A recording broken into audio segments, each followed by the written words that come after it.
Eto na ang mabibilis na balita. Huli kamang biglang pagkabig at pagbangga ng isang jeep sa isang poste na nasa gilid ng kalsada sa Barangay Pamplona 1 sa Las Piñas. Sa ulat ng Super Radio DZBB, 13 sakay ng jeep ang sugatan, kabilang ang driver nito. Paliwanag ng driver, nagkaproblema sa kaliwang gulong ng jeep kaya siya na-aksidente. Rumisponde naman ng mga otoridad at nadala sa ospital ang mga sugatan. Arestado sa Quezon City ang isang lalaking inireklamo ng kanyang asawa ng pang-aabuso sa kanilang 5 taong gulang na anak. Ayon sa investigasyon, nagbakasyon ng nanay at iniwan sa kanyang mister ang bata.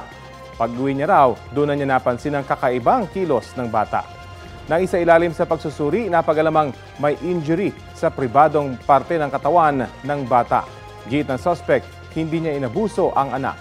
Paraan lang daw yun ng kanyang asawa para humiwalay sa kanya. Mahaharap sa kaukulang reklamo ang suspect.